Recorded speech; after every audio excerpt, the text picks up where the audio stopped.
In Anne Arundel County, the Beverly Beach Club and its neighbor, Triton Beach, were once popular resorts that attracted thousands of vacationers each summer. People came to swim, gamble, dance, and spend summers with friends and family. Today, all that's left are these eroding jetties disappearing into the Chesapeake Bay.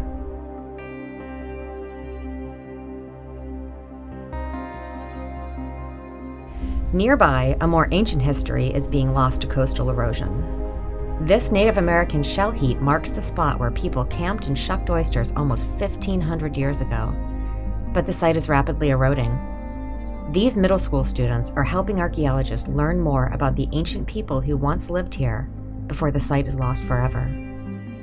It enhances the knowledge of their students' local history so much. This is an area that's in the backyard of most of the students, and what they don't know is the deep history that is rooted here.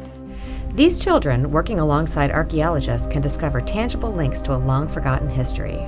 Rico Newman, a member of the Chopticot Band of the Piscataway Conoy Tribe of Maryland, has also worked with archaeologists to reveal how his ancestors lived along the Chesapeake Bay. What is in the coastal area that makes it more or less a marketplace for Native people. You know, what did you want? You want shellfish, you want fin fish, you want birds. They're all going to come here to this to the edge of the sea.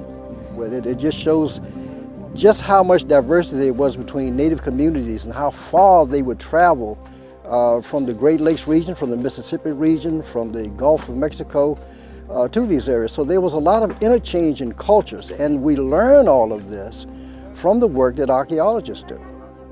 Archaeologists all across Maryland are working on the problem of disappearing coastal sites. Darren Lowry took this photo of an early 19th century well that once served a farm on Parsons Island, now lost to erosion. You know, shorelines are interesting because what I've learned is that, like people, there's no shoreline that's identical to another. So they're unique, they have their own unique geometries, they have their own unique exposure to wind and wave activity, they have their own unique exposures to bathymetry, the depth of the water.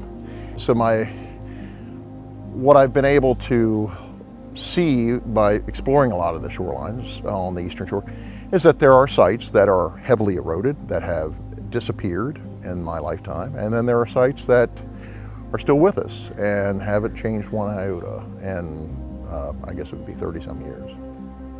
A lot of the work I've done in recent years, over the last decade, has been in Virginia, on the lower end of the peninsula. When I started those projects, my goal was twofold. One, to document the sites, any new sites, but also to give them an idea of which ones are most eroded. I was able to tell the state of Virginia, hey, these sites that I recorded years ago, of these sites, this sample is still around, they're eroding at this rate, and then here's a new batch that has come into the picture. An innovative Calvert County project recently brought the public and private sectors together to survey and document coastal sites threatened by climate change. We surveyed the creek by canoeing along the shoreline.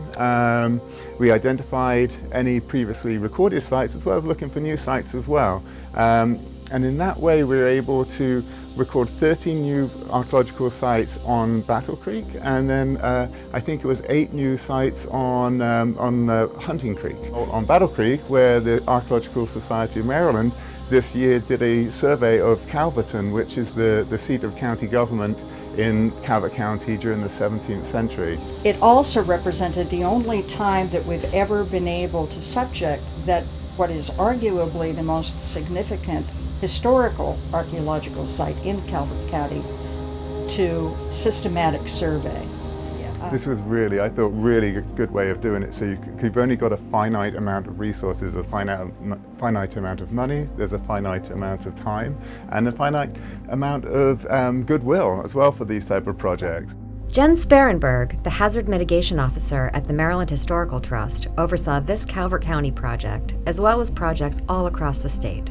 She has witnessed the degradation of thousands of archaeological sites. Really, they're endangered by natural hazards and all of these changes that we're going to start to see with the climate and that we're seeing now, like drought, migrating flora and fauna, coastal erosion, increased flooding, and increased, more intensive coastal storms. We need to, I think, also look more broadly beyond coastal erosion and sea level rise and understand that when these more intense storms happen, they're also going to be happening in areas that are subject to riverine flooding. So you're going to have bank erosion and overland flooding over areas that are riverine floodplains that may not be experiencing sea level rise, but they nonetheless will be experiencing these more frequent intense storms, like the flood event that happened in Ellicott City. Fortunately, there weren't any archaeological sites impacted by that. But if you think about a storm of that magnitude, like blowing through Battle Creek or something, then it might be an entirely different story. Protecting the resort ruins and the Native American site at Beverly Triton Beach Park is the responsibility of Ranger Karen Jarboe. Absolutely. I try to work a little bit of climate change into every program we do and just to educate people, because it's real and it's happening and there are things we can do, and if we start now, then hopefully we'll be able to change our future. So there's breakers out here that there's only a small gap in between, so certainly that's going to slow down the erosion and on the wave action, but it also helps to sort of collect that sand. Part of what we're trying to do is advertise that there is such an interesting cultural history right here, and to excavate it and to look at it and record it before it's all washed away. This is something that we should all care about. I keep remembering years ago there was a national poll, and it seems that some astronomical percentage of the American public really thinks that archaeological sites are all protected by law. And we know that they're not. That's not the case, right. That expectation hasn't been met either on the local level or even the federal level. So it's incumbent on all of us as citizens to address that through our local officials. We know that people have lived in Maryland for at least 12,000 years, and archaeologists have only discovered a small portion of that history. If you want to help discover this history in your community before it washes away, get involved with organizations like the Lost Towns Project or the Archaeological Society of Maryland to volunteer and learn more about rich local history. We cannot stop rising sea levels, eroding coast, and storm surge, but we do not have to stand by and watch history vanish into the water.